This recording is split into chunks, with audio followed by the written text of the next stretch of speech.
all the time. We have a very special guest here with us today. You know the score. I come to a place and I like to surround myself with people that are smarter than me. It turns out that's not very hard to do, but we have a special guest with us today. We're going to come over this way, just walk and talk, and I'm going to introduce y'all to Jim.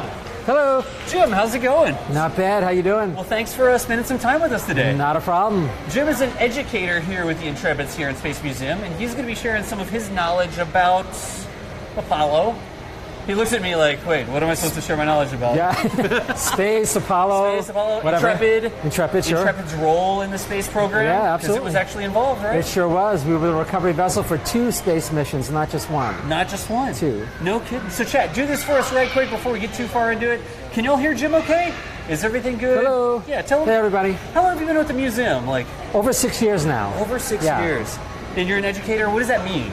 So that means I am one of the in the Department of Education, and we just enable people to learn about our excellent museum here and our exhibits. We I particularly do public tours. Right. But we have school groups that come in, college groups. I just had a college group this morning about Apollo and space and all that stuff. So is it like do you have like a script you go through, or like talking points you hit, or how does a tour like that work? Yeah.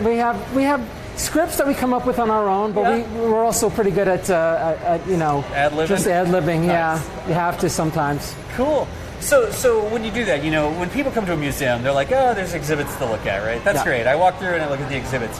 I cannot stress enough, if you come to a museum, especially Intrepid, and they have like guided tours where you can get an educator or a tour guide or somebody to walk with you, ask about that. Yeah. They're usually scheduled, right? Yeah, gotta do it. You have to do it. That's the best way. You'll learn so much more. Like, you've all walked through a museum, right? But it's such a different experience if you actually have, I'm going to say professional. Can I use professional? You can. All right, cool. You have a professional communicator, an educator, a tour guide, somebody like that to walk you through, because you'll get all sorts of crazy little stories. Absolutely. Yeah. Stories that you wouldn't normally hear. Yeah. And it's cooler sort of to hear somebody tell you the story than it is to like read, all right, primary recovery vessel for Ness is, I mean, I was going to see if anybody knew which missions they actually recovered. But yeah.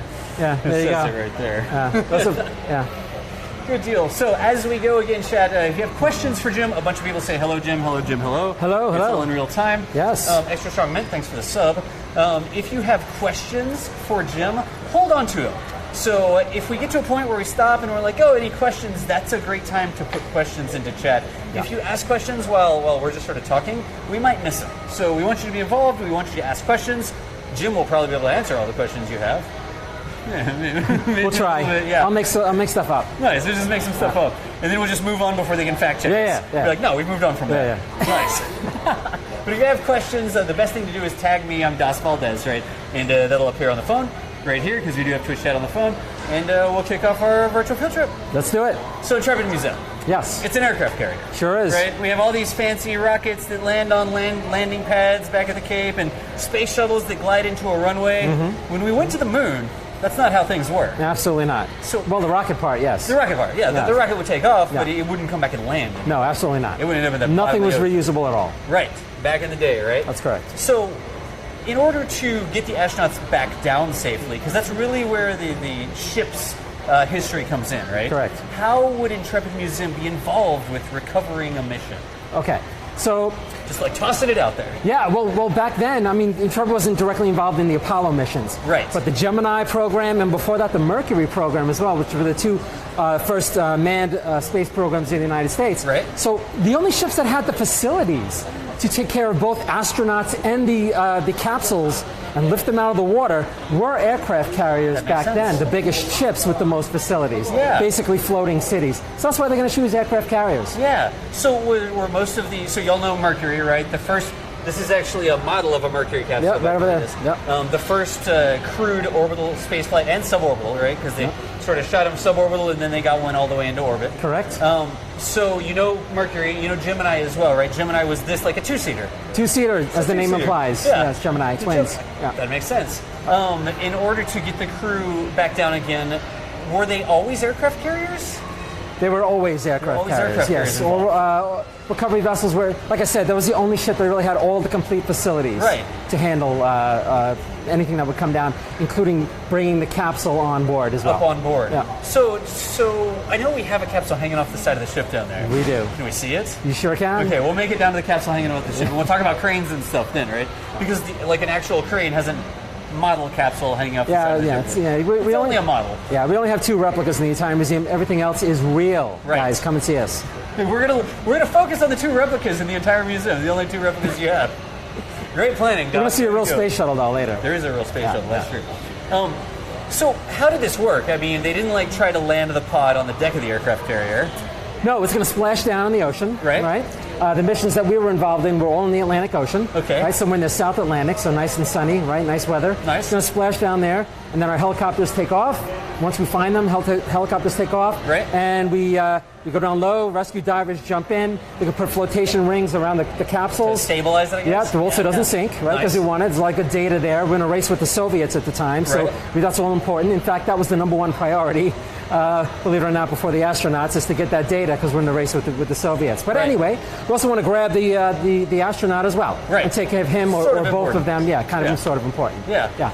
Like I said, complete facilities here on board, including isolation facilities, just in case they bring back any space germs. Space germs or something. Yeah, which they didn't. There was nothing to worry about. But I mean, you might think it's funny, but we didn't know at the time, right? We didn't know. These are, specifically the United States, it's our first forays into outer space. Absolutely. With the Mercury program, what we're doing, that's all about seeing if we can actually survive in space. Right. We didn't know if we could breathe in space. We didn't know if we could eat, Would your sleep, lungs work? Could you swallow? Yeah. Did we need gravity to swallow? Thank God. It turns out we don't. That's the least of our problems. There are many, many problems we'll have to solve for long term. But we can swallow and sleep and eat and all that kind of stuff and breathe. Yeah. No kidding.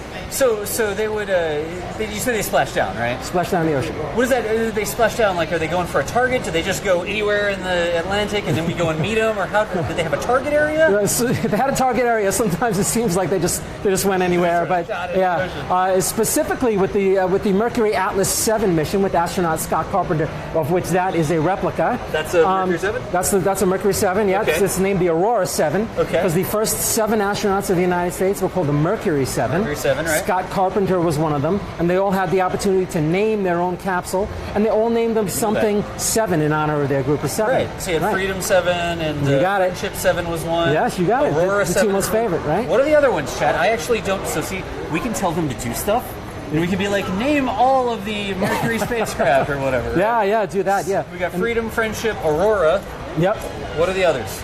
Because I don't know. Do you know all of them? Yeah, come up with them. No, come up with them. No, you tell me. Y'all do it, Chet. Liberty was one. Including, the Liberty 7, absolutely. Liberty Bell 7. Yeah, Liberty Bell 7. Yep, fact checking. We got some fellow space nerds on there. Oh, yeah.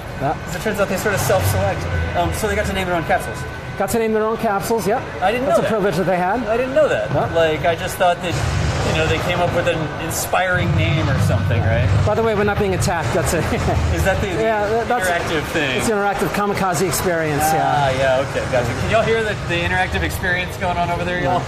It's an active environment. I mean, every time we come to a museum, we don't ask that the museum, closes down, close down this wing so that we can live stream it. It's an active environment. There's people walking around. We're not trying to mess with their experience. So there are other presentations and stuff like that going on right now. Other cool it's stuff real. that you can see. Yeah. So, good deal. Here we go. Yes. Freedom, Liberty Bell, Friendship, Aurora, Sigma, and Faith. Fantastic. Sigma and... Shout out to that guy. I mean, that was Krevik, who's really good at Wikipedia, probably. No, he knew all of that. He just knew that. Have faith. Off the top of your head, right? Have faith. Nice. All right, so they were sort of targeting this area, right? Do you know how big the target zone was? Was it hundreds of miles? Was it 1 mile? Well, what I started to say about Scott Carpenter, his specific experience. So, he actually wound up coming down 250 miles away from his target area. Okay. Right? And stories vary. It depends on what you believe. He was either doing some joyriding, or he was so engrossed in the view that he forgot to switch off computer and switch on manual so he could make his descent. But for whatever reason, I personally think there was a little joyriding going on there. And who wouldn't, you know? Right? He uses too much fuel. Right. And in order to do that, he comes down 250. So because he does that, I had 250 miles off target. The Intrepid, it takes 3 hours to go find this guy. Wait, so did they send like helicopters ahead? Yeah, helicopters. We do a wide search, you know. But Scott Carpenter was a naval aviator. Right. He was used to going up and down in the waves for long periods of time, so right? Just hanging out. So when we find him, he was quite literally in his life raft, feet up on the side, hands back behind his head, just chilling in the South Atlantic sunshine. Somewhere in the Atlantic Ocean. Yeah. No kidding. And as a little, you know, he kind of went against orders a little bit there. We're doing a little joyriding, or however it happened. Joyriding. Yeah. So, but these guys are so important to the country, right? Especially at this point in time. He basically got a little slap on the wrist. His major kind of backlash is going to come from his fellow Mercury 7 astronauts. Right. He wasn't the most popular of the 7. That would be his one and only time into space, which was the Mercury Atlas 7 mission. Really? He would spend the rest of his career as an aquanaut. Okay. And exploring the ocean depths. Really? Yeah. Do you know, was that his choice, or was it like, oh, since you sort of like ghost rode the Mercury capsule or whatever? I'm going to go yes. His choice. Yes. Let's go with the yes. Gotcha. So I didn't know that. So he was like way downrange. And you got to think about it. This is back in the day when we've started like getting to use radar. We had radar in World War II, but it wasn't like the satellite networks that we have these days. Right. Well, the British developed radar in World War I, as early as World War I, yeah. Right. But it still wasn't a sort of pinpoint thing, so we didn't know exactly where he touched down. That's exactly right. We knew like an area where he touched down, and then it's basically send out the troops and have them do a search and try to find him. That's basically it. So that's a good question. I mean, what it is this super loud? Are you getting the background noise? And are we recording? We're not recording. We are now, right? All right, cool. They didn't mess up too much so far. It's sending it live to the internet, so it's being recorded online. Right? Yes, that's fine. Yeah. So far, you're messing up more than the Apollo 11 mission. Hey, that was our bug. That was our bug right there. So now we don't have any more bugs. The rest of the project is good, right? So he lands downrange. The aircraft carrier, like you said, is a good support mechanism because it's got helicopters and it's got search planes, and they can sort of field these resources. Right. It wasn't just the aircraft carrier, though, right? Aircraft carriers don't just drive around on their own. No, they were surrounded by support ships. Wow, that's loud. Support ships. Support ships. So they would have cruisers and other sorts of things with them. Yeah, you're usually in a battle group, but probably for this mission they weren't in a battle group, but they're going to have their support ships around them. Right. Their food ships, their supply ships. Gotcha. The oilers that keep them fueled up and all this sort of stuff. Right. So they send out, I guess, their aircraft or their helicopters or whatever, and they're searching for Scott Carpenter. It's Scott Carpenter that was one that they went and got, right? Correct. Yeah, so they're searching for him, and they find him, and do they bring the aircraft carrier to the pod? No. Okay. No. I was going to say. Like, yeah. The pod is small, and the aircraft carrier is less small, right? So easier to move the pod. Yeah. Do you know, did they like pick up the pod with the helicopter, or what did they do? Yep, they can hook it up from somewhere on the top. Right. They bring it right back on. They fly it away. Meanwhile, the rescue divers have jumped in to be with Scott. Right. And then another helicopter will come. There's not just one helicopter. Right. It's like there's going to be 2 or 3 of them going to be there, and then help him get up onto the helicopter. Gotcha. Bring him to the Intrepid. Give him a nice meal, dry him out, and then he'll be on the phone with President Kennedy. Asking why he enjoy riding with their spacecraft. No, it's more like a congratulations, Scott. Yeah. Gotcha. Okay, so they went and they picked him up, and they brought him back with helicopters. Ended up thinking, do you know, and I don't know, I don't know the answer to this. We're talking about a helicopter picking this pod up, right? Did they sort of like land it on the deck?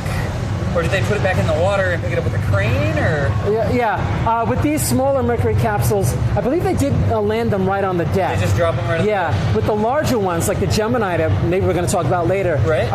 They would put them in the water and the crane would pick them up. A big crane that they would usually load the ship with or something. Yeah. Gotcha. It's just like, I always wonder about that because I want to do it in Kerbal, right? I want to like drive my aircraft carrier over and pick up the pod, but how do you end up doing that? Okay, so what else? Is there anything specific we should look at on this, or should we start moseying, or what do you want to do? I guess it's up to you. I mean, we pretty much covered this. Cool. Unless you have any specific questions. you know, good time. keep your questions later, and we'll answer them about the specific capsule that we have here. Yeah. So what? I mean, that's a good question. Like, what? And y'all start putting some questions into chat.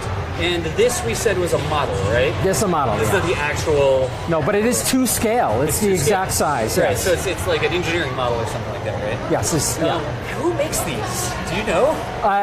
Yeah. So Is there a guy you call up and you're like, yeah, I need a model of the Aurora 7, please? Like, well, yeah, you have companies like contractors, aviation, aerospace contractors, just Right. like today, that are all vying for this opportunity Right. to make these aircraft. And the winner wins a government contract. who is the contract? Yeah. Gotcha. So for the museum, do you know, was this model somewhere else and the museum acquired it, or was it like? No, this model was made specifically for the museum. specifically Yeah, for I the believe the original Mercury Alice 7 is in the Smithsonian, if Gotcha. I'm not mistaken. Either that or it might be in the Scott Carpenter Museum. Gotcha. I'm not Where's sure. the Scott Carpenter Museum? I don't know. Scott Carpenter Museum, I believe it's in the Midwest. Cool. Yeah. I didn't know you had a museum.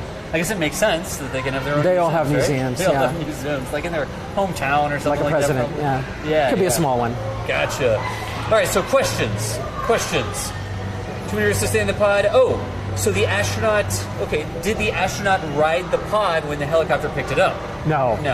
So they would get the astronaut out. You said Scott Carpenter specifically was sort of chilling in his little life raft next to the pod. Right, yeah, His yeah. the hands behind his head. They had to get out because there was a safety issue. Right. I mean, You wouldn't pick the pod up with an astronaut in it. well, if it took him a while, like it did now, you didn't know if the capsule was going to sink, so you didn't want Right. the guy trapped in there. Plus, it's going to be pretty warm. Right. He's in his spacesuit still, so you had to get out.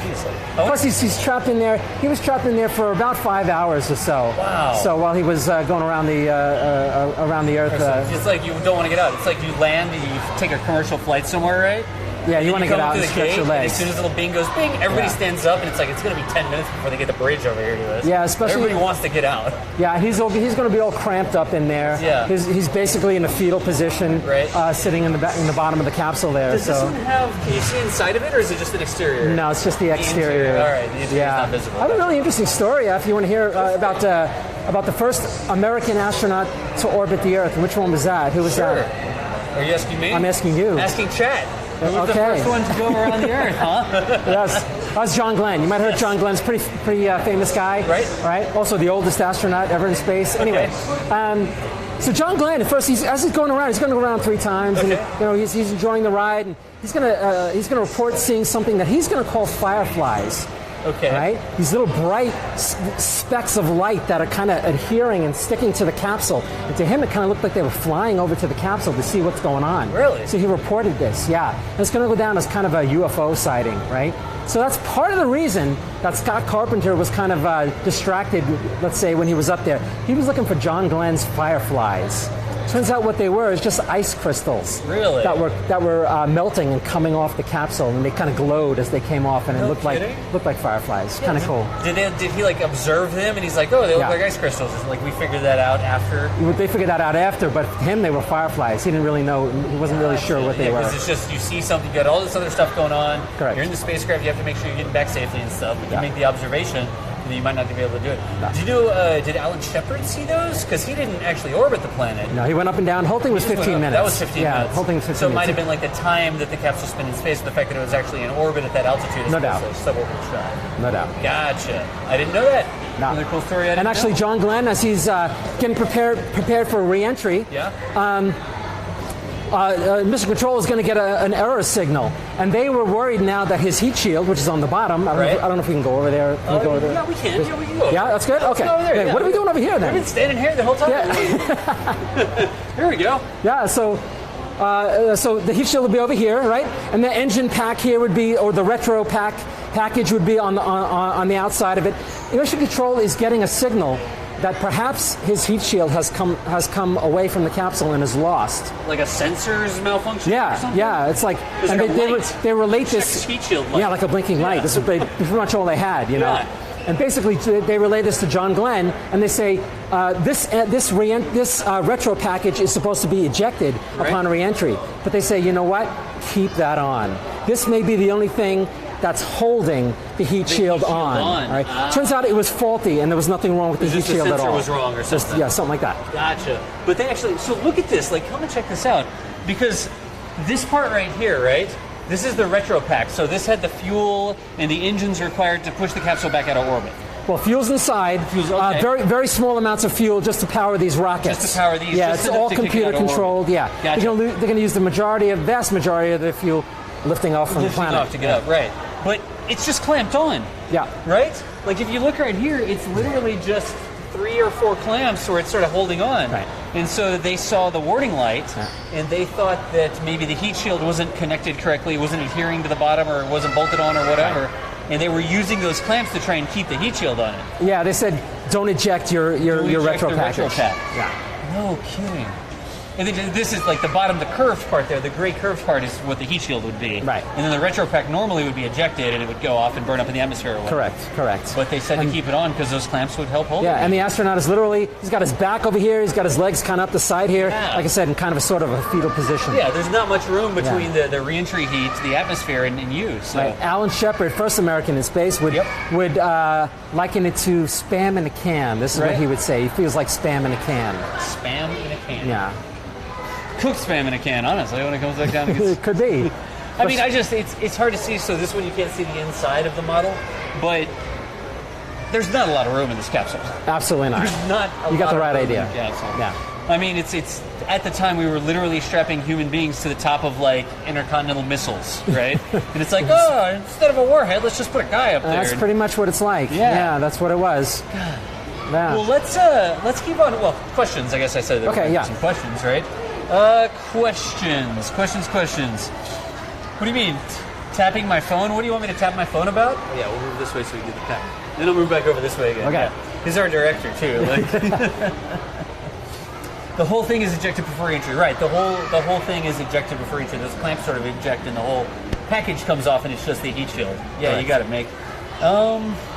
Reading through. Somebody had it. I don't know. DOS had it. Tie downs. Yep. Yes, they were UFOs, actually. So the Fireflies, somebody's saying that. They were. They were unidentified until they were identified as ice crystals. Oh, okay, yeah, there you go. UFO doesn't mean aliens. We can do that. It just means that they weren't unidentified flying objects. Yeah, they were flying past the spacecraft and they weren't identified, right? Nice.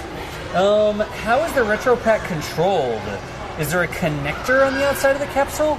Like, is there a button inside the capsule that the astronaut would, like, thunk and fire the retro pack? You just hit it. You mean to use the engines? Yeah. Okay, yeah, absolutely. All the controls are in there. They're rudimentary controls. Right. These guys are seasoned test pilots, military pilots with tens of thousands of flight hours in high precision advanced aircraft back then. Anyway, Yep, back then. Yeah, it was started state of the art at the time. So. Yeah, in fact, part of the whole reason.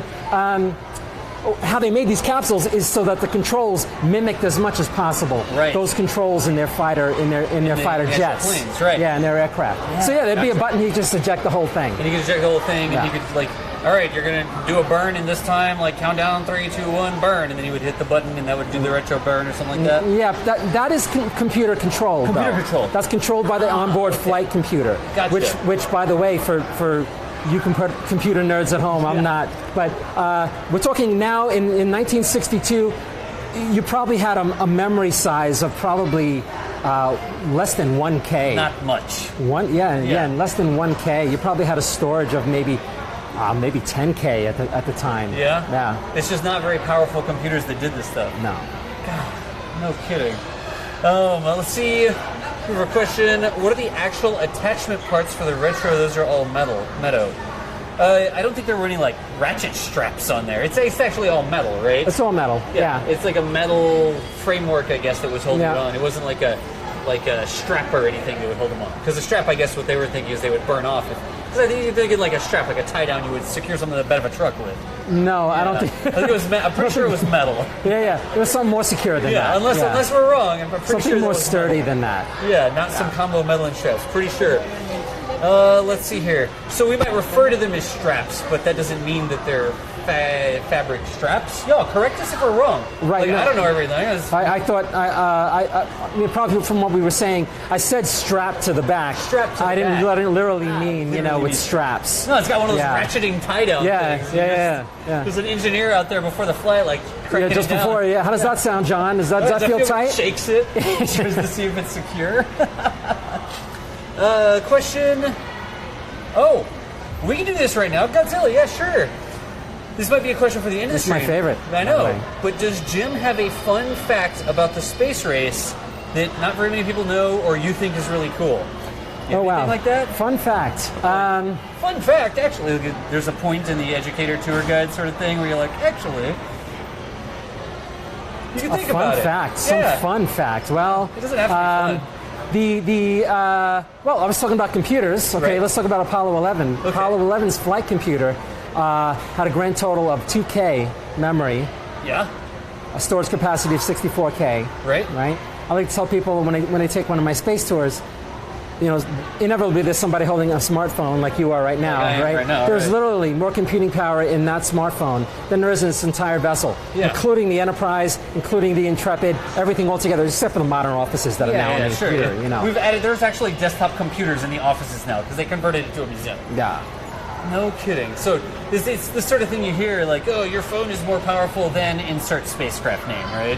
Yeah. Especially the early ones, like the Mercury here, Gemini, Absolutely. all the way up to Apollo. I mean, some of the computers were actually woven, right? So it wasn't microchips and circuit boards. It's actually little weavings of, like this is the way they would Yeah, make it's the like circuits. early digital circuits. Yeah, yeah. Early digital computers. Yep. For example, the memory of the space shuttle program, the early Right. space shuttle programs, Right. we were up to 1 meg, 1 Nice. meg. That's hardcore. Yeah, 1977. That's like 1981. a third of a picture. That silly selfie of me in the capsule. That's like, Yeah. I would need 3 of those to put that picture on the internet. That's pretty bad, honestly. How's that do you, Godzilla? Facts about the computers. Apollo had 2K memory on the computer. I thought it was going to be a question about Godzilla. You know, I love Godzilla. Screen names. I grew up with so They have Godzilla. like names like Godzilla Train, Mystery Machine, Eon Raptor. Like when I say their name, I'm using their like Gotcha. fake Yeah. internet name. Got it. Right. Shout out to Godzilla. Let's see here. Turn it off. We got that one. And I like awkwardly scroll through. Don't need that one.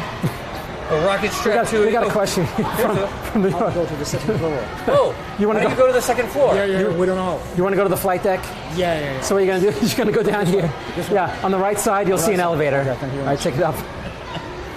That's proof that we are open. We are a live museum. We're open right now. That guy Yeah. was a plant. He just came through to make you look good. Like, look how he's on the live stream and he's really polite and helping this guy out. Like, I had somebody ask me what time it was once. And like, we're here like this and there's Oh, lights and stuff. they're testing you. Somebody just walks up and like, what time is it? It's time for you to get out of here. 5:54, I guess. I don't know. Yeah. Jeez. Well, let's wait. Is that really the time? 5:54.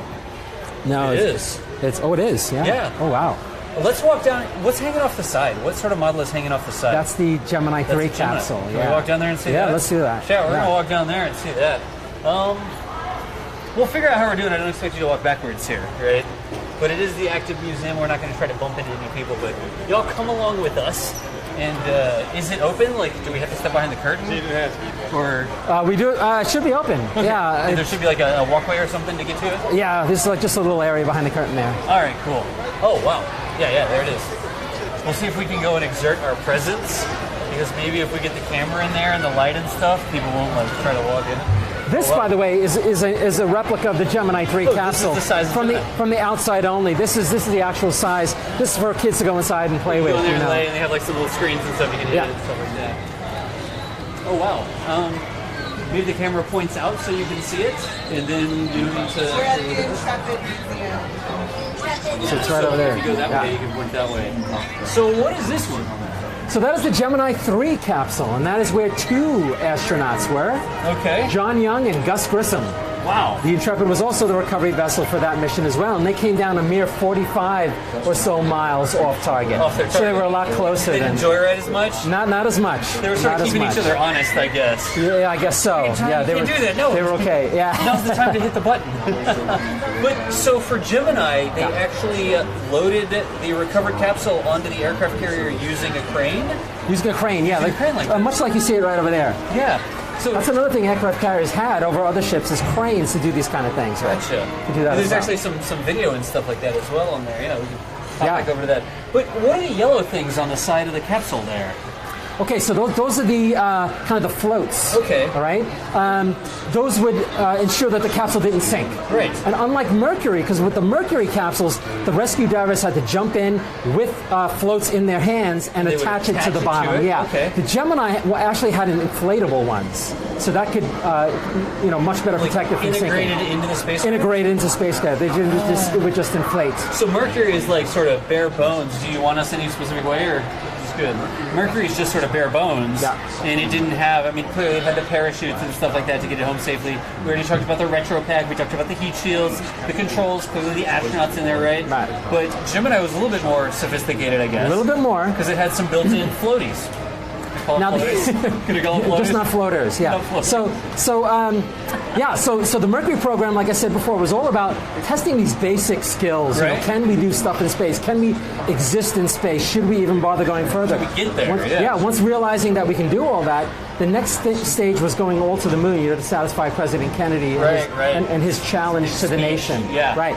So they're going to actually announce the Apollo program. The Apollo program will be the program which will take us to the moon. Right. But there's still these new skills that we need to learn. We don't know everything we need to know Right. in order to even try to get to the moon. We hadn't done it. Remember, with the moon landing, Yeah. with even just going to the moon, we didn't have the technology to do it. We didn't have the materials to do it. We hadn't done it before. It was a completely new endeavor. They didn't even know if it could be done when JFK said, we're going to do it, right? Right, yeah, So pretty learning much. all these skills, it's not just about building the spacecraft and coming up with the right heat shield material or whatever. Right. You have to practice maneuvers and You stuff, do. No, right? you absolutely do. Yeah. And that's what the Gemini program was all about, learning the skills to go to the moon. The Gemini program has been called the Bridge to the Moon. The bridge to the Yeah, moon. that's what it was all about. Gotcha. So in the Gemini program, what we're going to do is we're going to do things like walk in space. Right. We're going to learn how to work in space. like an EVA. Yeah. Yep. Long-term space travel. We're going to be in orbit for like a couple of weeks at a 7 time. days. Was it a couple yeah, weeks? a couple of weeks at a time, right? And as we're doing all this, we're trying to catch up to the Soviets. Right. Because the Soviets had all these things pretty much down. Right, right. And they're kind of rubbing it in our face as much as they can, whether it was propaganda or if it was real. Because they got the first human being in space. They do. And they got the first human being in orbit. They do. They beat us to both of those Yeah, things. they So we do. were playing catch up. When we say we, I know we have an international audience. I grew up in the United States, so that's sort of our we when we say that. Yes. The United States was really playing catch up to the Soviet Union. At the Yeah. Soviet Union doesn't exist anymore. Yep. So hello to my Russian friends. There you go. Yeah, totally different country. Shout out to And- Kazakhstan. Like, Yeah. I actually do, yeah. That's where they land and everything. Yep. I actually do that on my tours. I make a clear distinction between the Soviet Union and Russia. and Russia. It's different countries. Yeah.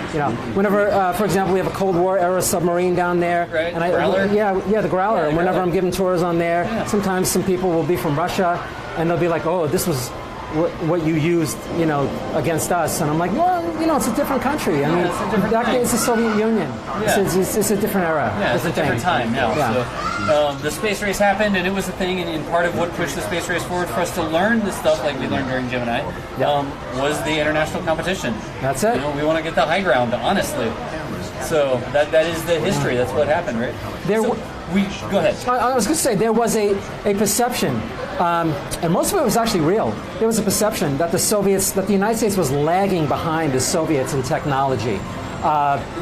In my opinion, it was very real. Right.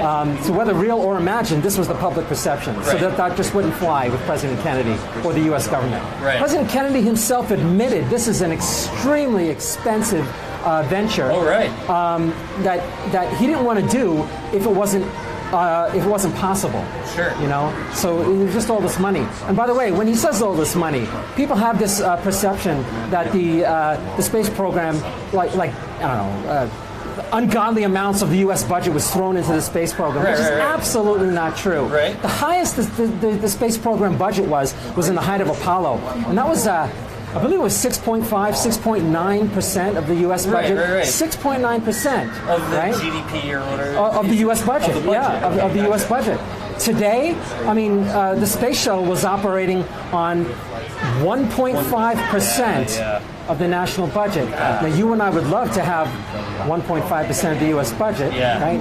But I'd be down. Like, sounds like a lot of paperwork, but in my opinion, just NASA does amazing things with the resources that they're given, which are not very good, to tell you the truth. And that's one of the big things that we're talking about nowadays, right? With this new Artemis program, and going back to the moon, and do we have the money, and is Congress going to, like, as it turns out, what's the saying? If you don't have the bucks, you don't get the Buck Rogers, or something like that? Yeah, something like that. Something like that, right? No bucks, no Buck Rogers, right? So I've actually heard it both ways. No Buck Rogers if you don't have any bucks, and no bucks if you don't have any Buck Rogers. Like, which one was it? It does work both ways. Yeah. Like, you have to impress people with cool things to get them to fund it, and if you don't get the funding, you don't get to make the cool things. It's like a double-way street. That's not the same. It's a two-way street. Two-way street. It's double-way street. Like, what? So yeah, it was all cool, and people have this perception. It's not true. It took in comparatively very little money to do this whole thing. They worked wonders. Government being how it is, now what we're doing is we're contracting and partnering with many private space agencies. That's like SpaceX, United Launch Alliance. Absolutely, SpaceX is a popular one. Yep. Yeah, we have Blue Origin. We have Boeing. Yep. You know, Boeing and SpaceX are the two that are leading the way to replacing the space shuttle program. Commercial crew. Yeah, with commercial crew, absolutely. And private industry can do it. I'm not going to go as far as to say better, but private industry can do it faster and cheaper because they don't have the government red tape. Right. I gotcha. It's interesting because a lot of people will come in and they'll be like, oh, well, they're just designing another pod. We had a Mercury pod, right? How many years ago was that? There's a Gemini pod. We went to the moon in an Apollo pod, right? This Columbia, the command service module for Apollo 11. We're just making another capsule. Big deal. Well, they work. I mean, they're making another capsule because they work, right? Yeah. We have the big space shuttle upstairs, and all the complicated system, everything has to work right to get to not only get into space, but then to come back down and land again. And why are we wasting money building more capsules? We did that in the 60s, the 70s, right? Yeah. The capsules work. Yeah. I mean, the whole reason behind the space shuttle program, when it took over in the early 70s, or when it was announced in the early 70s by President Nixon, Nixon saying we're gonna make the area around Earth, low Earth orbit, more familiar and more accessible. Right. We want to make it commonplace to go back and forth and deliver things. Routine. Satellites. Back and forth. Yeah, that's what they're doing. Although they were doing that, what they're really doing is they want to reduce spending in space. Is what they want to do. We are in the middle, or at that point, we're towards the end of a very expensive war. Right. You know what I'm talking about. And part of that expense was the public protest and civil unrest that was going on in the country at the time. And if you look at what we did in 1969, landing on the moon, right in the middle of all of that. Right in the middle. That's amazing. Right? Yeah, absolutely. We were still, and this is like a touchy-feely thing, right? But with everything that was going on, we were still able to sort of come together, and all these different people work together to make the moon landing happen. Right? In the middle of everything else that's going on in the world. That's right. And I get excited sometimes to hope that we can do that again, right? Because it seems tough. It seems rough. Like, we don't want to fund it, and there's other things to spend our money on, and all these reasons not to go do it. And there's so many benefits to it, I don't know that we should not go do it, right? Yeah, the people who have the concerns about the money and it can be better used elsewhere, that's legit. Yeah. It's a legit concern. I mean, when you have kids aren't getting proper education, when you have people living in poverty, and just Americans, it's legit. Yeah. But there are a tremendous amount of things that we need to learn about who we are as a species, as a race, and our place in the universe. There's a tremendous amount that we need to learn. A lot of the technologies, for example, that we have invented for the space program are now being used in every day. Every day. I mean, the reason that I got to the museum today was the GPS system, right? Yeah. And do we have a GPS system just for fun? No, it's space technology. It's absolutely. There because we invested in space. Absolutely. So I was able to find my way from the airport to here, then to the hotel, and then from the hotel to here, because there's magical satellites flying around above me, talking to my cell phone, telling me where I am. That's correct. The mere fact that you can have all that computing power in your hand is due to the space program and the miniaturization of all those components. Yeah, absolutely. So we were going to end up in the pavilion, right? We're going to come to the pavilion with us. What's the best way for us to get up to the shuttle pavilion? So the best way, and if you guys are willing, I'm going to take you what I call the back door. All right. Okay, not everybody gets to see this way up to the flight deck. All right. But because you guys are with me, we can do this. Are you up for it? Again, You up for it? don't just go walk through random doors. No, you can't do it. You got to be with me. We have a okay? golden ticket. Jim Yeah. here is going to walk with us. I got the key. Also, we may lose signal. I don't know where we're going to walk, but if we lose signal, we'll be back as soon as we get to the flight deck. So let's just come with us and see where we can go. All right, let's do it. Nice. I don't actually know where we're going. You just have to trust me, I guess. Just trust you. He's like, this guy's time is up. I'm just going to like lead him to the hatch. That's a door that opens up into the Hudson River. Like, here, just walk through there, and you step out, and it's like 3 stories to the river. Yes, you are keeping me on my Friday night, so I'm we going to eject that. you. No, We appreciate you. I'm absolutely 100% stoked to do this. It's fun. I mean, It is it's a lot of fun, to yes. talk to stuff. It's like a planetarium thing. Yeah, we have a pop-up planetarium inside. It's fantastic. Gotcha. That's what they're all in line for, right? Okay. Excuse me, guys. We're going to cut through here. No, we got a key, chat. We got a key. All right, so if the signal drops, but follow us. Jim's about to put you to work greasing the catapults. I guess so. We need this closed. I guess you can't close it behind you, right? So maybe go ahead. Yeah, you go ahead and I'll close it. There you go. All right, we're going this way, chat. Yeah, I'm going to go up the stairs to the right there. Oh, yeah, okay. Open this door. Again, I cannot stress enough, we are here with the escort from the museum. We're not just going, oh, hey, a gun. We're not just walking through random doorways or hatchways.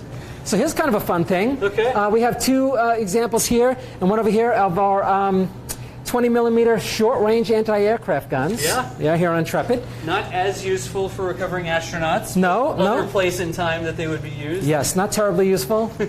We have our large or long-range gun right here, 5-inch gun. Oh, wow. And of course, we're talking about the size of the bullets, if you will, Yeah, the yeah. shells, right? It's like the long diameter, range is that here, it? with a range of about 5 miles for these things. Jeez. Used mostly in World War II to fend off attacking Empire of Japan aircraft. Here's one of my good friends, Carl, right here. Hey, how's it going?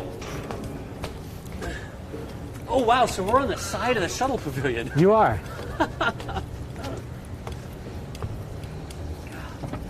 There's our record-breaking Concorde right over there. He's already got it on film there. Yeah. We'll have to go through the Concorde. There's a one day. bar underneath, too. There's a bar underneath. Yeah. Why is there a bar underneath? Is that like a... Free Fridays. It's a program, yeah. No kidding. Hang out under the Concorde by the river at sunset. Why not? That's not bad. Not bad at all. Jeez. I mean, there's a lot of bars in New York City, but that one's pretty unique, I guess, huh? I would say so. So the building on our side here, this is the Space Shuttle Pavilion, right? Yep. And this is not part of the aircraft carrier. This was built to house Space Shuttle Enterprise. Correct, but it's right on the flight deck. Right. And it's built right about where aircraft would land. Right. Right on the stern. Go ahead, I'll get this. You got it? Got it? Okay. Yeah. We're going to can you make it through here? All right. We're going to go in the Space Shuttle Pavilion right here. Cool. There we go. All right. Thank you. Go ahead. So there are a couple of things I want to tell you before you actually see the Enterprise. Okay. So Number one, you have to understand how the Enterprise was... Going to clear up some and then we'll start walking. Okay, gotcha. Yeah.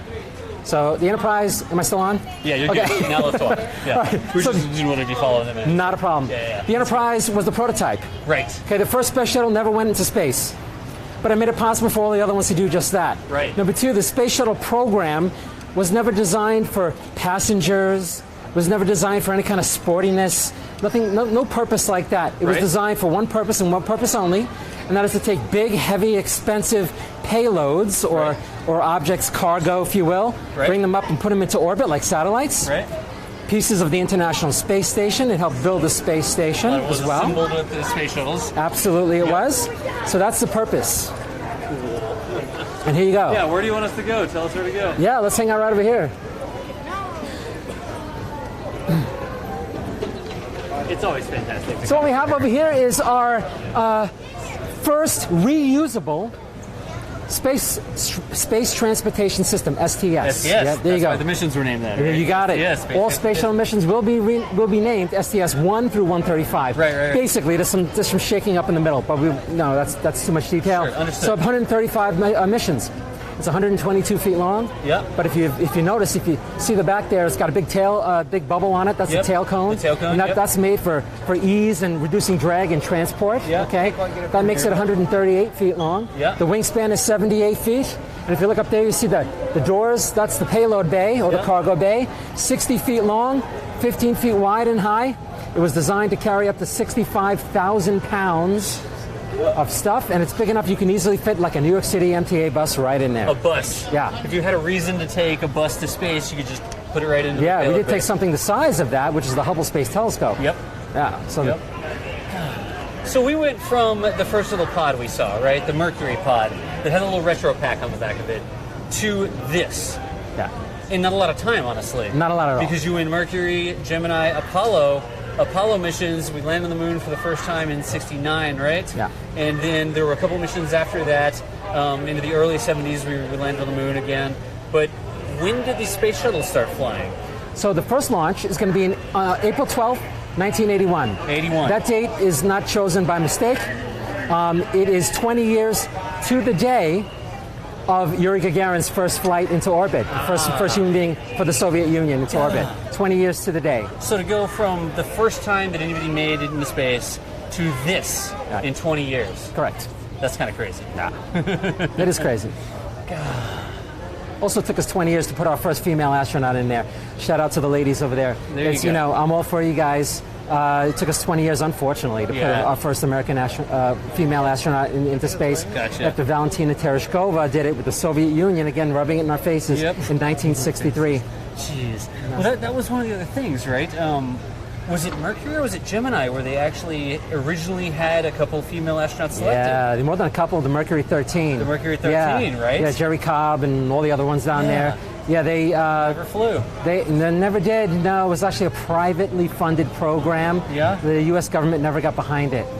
They really should have, but they didn't. So easy, like, I'll say this, right? Imagine how different things could have gone if it wasn't just the first 7 guys went into space. Yeah. If it was actually the 13 and we had men and women for the United States going into orbit to space for the first time. Yeah. Like how different a landscape would it be now, right? It would have been fantastically Yeah. different and so much better. I mean, any population should draw from every aspect, from Right. all of its population, because you get something that if you always take the man's point of view, Yeah. you might be missing things. Yeah. You got to have Everybody has something to add. Everybody has Everybody something to add. to contribute, Yeah, right? absolutely. That's something we always say, like, even if you're not an astronaut or a test pilot and you're not going to strap yourself into a Mercury capsule or whatever, it was 400,000 people, Rip the VOD. It was, anyways. I feel like I should dance. Yeah. 400,000 people involved in the space, in the Apollo program. Yeah. 400,000 people in the United States involved to get people outlanded on the moon. Yeah, depending Right. how you look at it, it could be even more than that. Even more than that. Yeah. I don't know if that counts the janitors and stuff like that, right? Probably not. That was one of the stories where one of the astronauts is walking through Johnson, or was it an astronaut or president or something? And I think it was JFK, because I think the director of the JFK Foundation was telling me this. And it was like, the president goes up to the janitor at the Space Center and said, what's your job? And he's like, my job is to put a man on the moon. Yeah. It's true. This the is astronauts cleaning their own toilets, they have things that they need to focus on. So every single job adds together. That's absolutely true. This the project to land Americans on the moon brought the United States people and their government together. Yep. Like very few times Yep. that have happened in their history. World War II, Civil War, things like that. Yeah. Very few times, and I don't think we've seen that since. Yeah, I don't think so. No. Right. Chat, here's the deal. We're going to cut Jim loose here pretty quickly. Any questions? I haven't been reading the questions in real time because we were climbing up the side of the aircraft carrier, right? If you have any questions, now's a great time. We have just a couple minutes. And question, can you hear the big band music over our microphones? I don't know if y'all can hear that or not, but if we need to move away from the speaker, we might want to do that and go back up that We way. could do that, yeah. Yeah. Yes, they can definitely hear it, so let's walk over to the middle and see if we can get away from it.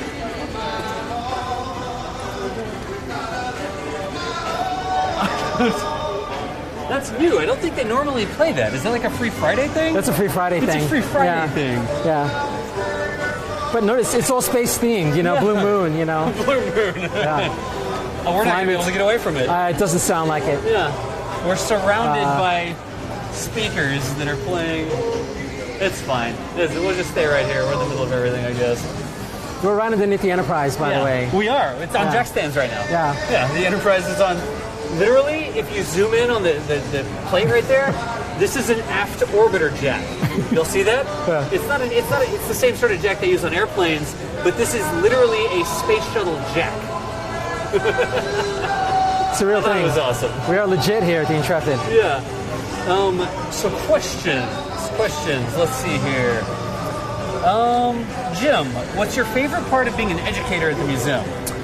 Is just being able to impart my passion for history and for space travel. Sure. And spaceflight history to the public. Yeah. To people like you. It's such a great opportunity to be able to share stories and information, and 100%. people come to you to get it. I have to go out there and shove it in people's faces. I'm like, watch the stream, we'll learn some stuff. But here people come to the museum to be educated. To actually do that, yeah. Absolutely. Yeah. That's a good question. They are official jack stands. It's an entire jack assembly, and it's made by Boeing. Thank you. Okay. Let's see. Again, any other questions, y'all?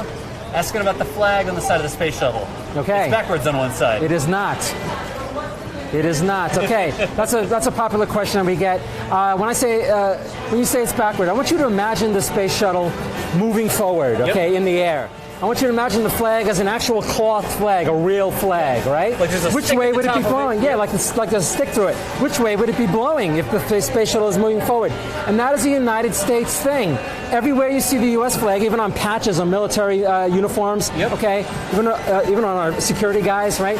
It's in that direction. It's done on purpose. It's meant to signify always moving forward. Never moving back. Like the flag's actually flying. Like it's actually flying. Yeah, Absolutely. good question. So, that is a good question. It does look like it's backwards, but it's not. You're looking at the other side of the flag. Because a flag isn't just a one-dimensional object, right? It has two sides to it. On one side, it looks the way you expect, and on the other side, it's the opposite, like that. That's correct. There you go. That's a good observation. That's a really good observation. Flags are displayed. We're talking about that. Any other questions for us? Here we go. Oh, that's the one I just answered. Stars are on the right-hand side. A bus in space, let's do it.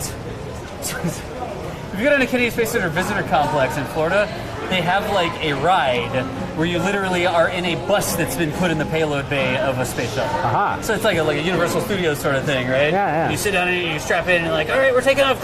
And they show you the picture and it's like a bus that's in the payload bay. So you say, oh, it's like a bus, but they were like, oh, the space shuttle's been converted to tourism. It didn't actually happen in real life. It's not a real thing. No. Funny to think about, though. Would you like to see the size of the actual crew compartment? Absolutely. Okay. Yeah. You have time? Follow me this way. Yeah, let's go. All right.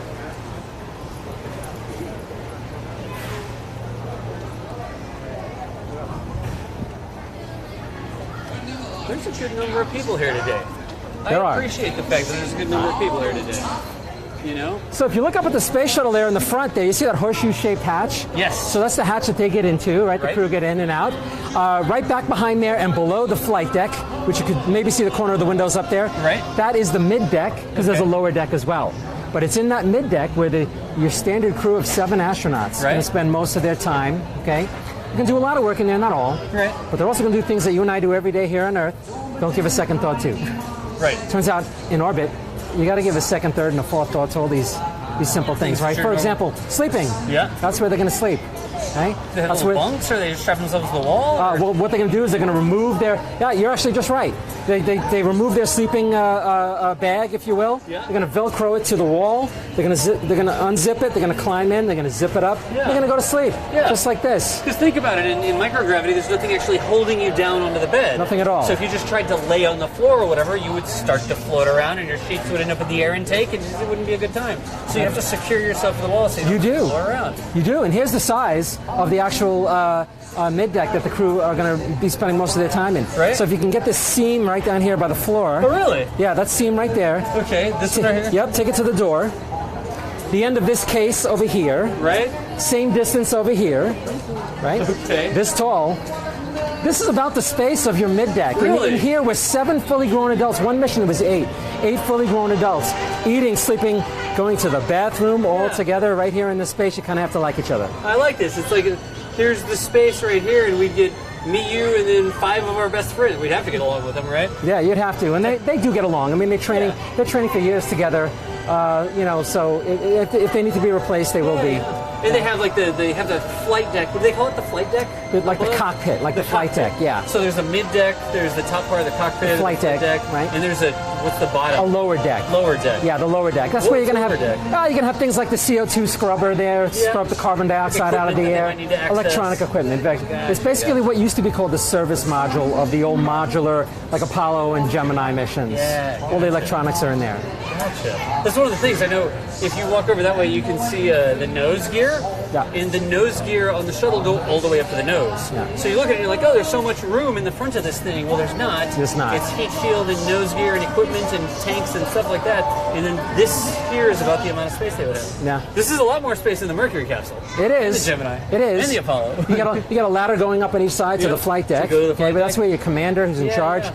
The pilot who's second in command, that's where the payload commander is in charge of what you're bringing up in the payload bay. Yep. He's the guy who usually operates a Canada arm, right, the remote control arm that we all like to see in the videos, right? Yep. That's where they all work, but here's your living space. And if you really think about what the purpose of the space shuttle was for, is to bring up things from Earth, satellites, experiments in microgravity, building the ISS, then you'll understand. To bring up the gear and the crew to install it or operate or to do the science experiments or whatever, right? These are sort of a package deal, the crew with the cargo at the same time. It's a very Fantastic. cool chat. Any other question? Let me see here. Oh, would they take shifts if they were sleeping, since we were talking about sleeping? Shifts? They would probably take shifts sleeping. I believe it started that way, but generally not. Really? They're going to try to keep everybody on as close to their earthly schedule as possible. Right. So we want to all sleep for an 8-hour period, if possible, together. And then we want to get up and we want to eat together, because in here they're going to have their meals and everything as well. Because I wouldn't want to be velcroed to the wall trying to sleep while, Bob is over here doing a science experiment or anything. Right, or Doug is using the bathroom right over there. Right on the other wall. Just right across from you. Like, really, Doug? Yeah. Really? Are you kidding me? Let me see if I'm seeing if there's any other questions. Lots more information. Pi, thanks for the sub. Shuttle, as you walk through, it's a bonus room if they had the space hab. Bonus room, nice. That's right, the space hab. Yeah, chat, I think we're good, and we're multiple minutes over the time we're supposed to go. Oh, wow, okay. Yeah, Very Jim, good. thank you so much for the time today. No, my pleasure. I appreciate you, y'all. Yeah, anytime. You know what to do. Say thanks to Jim. Again, Jim is an educator with the Intrepid Sierra and Space Museum. We're out here today and tomorrow doing live virtual field trips to celebrate the 50th anniversary of the Apollo 11 moon landing. Rocket already launched. Apollo 11's on the way 50 years ago, and tomorrow's on the moon landing. So yeah, 50 years ago today. 50 years ago today, they actually enter lunar orbit. Inner orbit. Yeah, they're going to orbit 13 times before they start their descent. Nice. That's tomorrow. That's tomorrow. Again, Jim, we really appreciate you. Thank You got so it. much. Thanks for having me, guys. All right, good deal. Take care. Chat, hang in there. I'll just step this way awkwardly because we're still live, right? Don't run off with my body pack. Give me just a second. Chat, if y'all hang out for just a second, we're going to go to the donation screen. We're here because of your support. Remember, Vectors, our 501c3 educational nonprofit. That is part of the way that we fund these things so that we can come out and share these cool things. We have more stuff going on this evening. Coming up next, we've got an interview with the Lunar Reconnaissance Orbiter scientist Noah Petro. He's going to be talking with us, and I'm going to ask him what sort of evidence we have that we landed on the moon.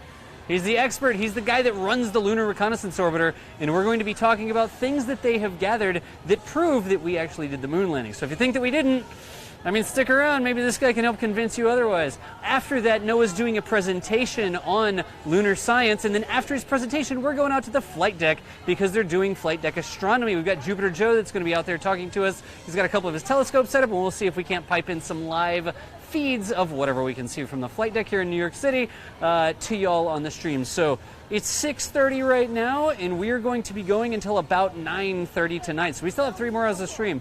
I'm going to stop over to the Be Right Back screen. It's the donation screen. The donation link is live. If you like this sort of content, it's y'all that help us do it. Also, massive shout out to the Intrepid for helping us out as well. Couldn't be out here without their permission. They're introducing us to the tour guides and stuff, and some financial support to help us get out here. But we'll go to the donation screen, and when I come back, we will probably be chatting with Noah about evidence that we landed on the moon. That's the plan, at least. Again, Jim Tardiff, thank you so much for the time. Chat, we're not going anywhere. We're just going to go to the Be Right Back screen. And, like it says, we'll be right back. It's not complicated. It's not rocket science. It's the Be Right Back screen. We will be right back. All right? Thanks for hanging out with us. Just awkwardly point that way.